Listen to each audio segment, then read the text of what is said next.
নমস্কার সকলকে। আশা করছি সকলে ভালো আছেন। আপনাদের আশীর্বাদে আমিও ভালো আছি। চলে এলাম নতুন একটা ভিডিও নিয়ে, আমার বিয়ের ভিডিও নিয়ে। আশা করছি এতদিনে সকলেই জেনে গেছেন যে আমি নতুন জীবনে পদার্পণ করেছি। আপনারা সকলে আমায় আশীর্বাদ করবেন, আর ছোটরা অনেক অনেক ভালোবাসা দিও। খুবই সামান্য ক্লিপ নিয়েছি, ছোট ছোট ক্লিপ নিয়ে আপনাদেরকে একটুখানি শেয়ার করতে চাইছি। খুব বেশি কিছু করতে পারিনি, যেটুকুনি পেরেছি, যেটুকুনি ক্লিপ নিতে পেরেছি, সময় হয়েছে সেটুকুনিই করেছি। এটা হলো বিয়ের আগের দিন, মানে আইবুড়ো ভাতের আগের দিন। চলে গেছিলাম নেলস করতে। জীবনের এত বড় একটা অধ্যায় পার করব, নিজেকে একটু যদি না সাজাই তাহলে কি ভালো লাগে? নতুন জীবনে সব কিছু গুছিয়ে নিতে হবে, তেমন নিজেকেও গুছিয়ে নিতে হবে।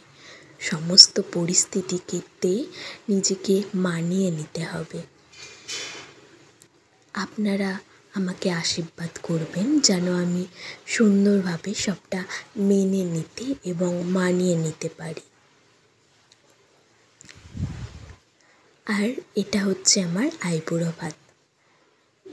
তারপরে চলে এসেছি পরের দিন। আমি বললাম না, খুব বেশি ক্লিপ নিতে পারিনি, যা তুলে দিয়েছে আমার বোনটা তাই আমি আপনাদের সাথে শেয়ার করছি।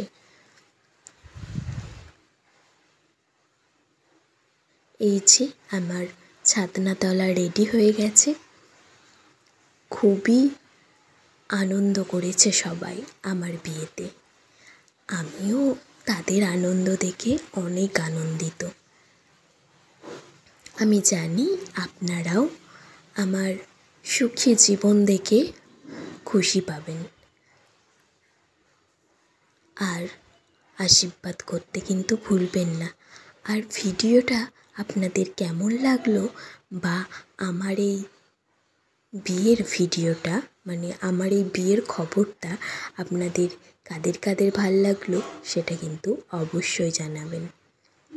গায়ে হলুদে বসে গেছি, হলুদ মাখানোও শুরু হয়ে গেছে। এটা তো একটা স্ত্রী আচার। অনেক এরকম ছোট ছোট স্ত্রী আচার আছে, কিন্তু তার মধ্যেও অনেক ভালোবাসা আছে, অনেক ভালো লাগা আছে। বড়দের কথা শুনে চলতে হয় ঠিকই, কিন্তু সমস্ত নিয়ম আমরা মানতে পারি না। কিন্তু যেটুকুনি নিয়ম আমরা মানতে পারি সেটা মানতে তো আমাদের অসুবিধা নেই। যতটা সম্ভব মানা যায়, সমস্তটা তো আমরা মানতে পারি না। তো আপনাদেরও কেমন মানে স্ত্রী আচার আছে জানাতে পারেন আমাকে। এখন নতুন জীবনে পদার্পণ করে অনেক কিছু শিখছি, অনেক কিছু জানছি। আগে এতদিন অনেকজনের বিয়ে দেখেছি, কিন্তু এমনভাবে কোনো বিয়ে আমি দেখিনি।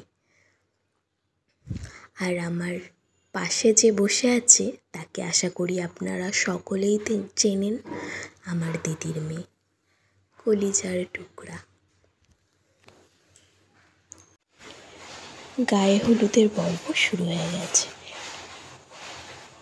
আর গায়ে হলুদের রুলস রেগুলেশন, মানে নানা নিয়ম কারণ সমস্ত কিছু পালন করছিলাম।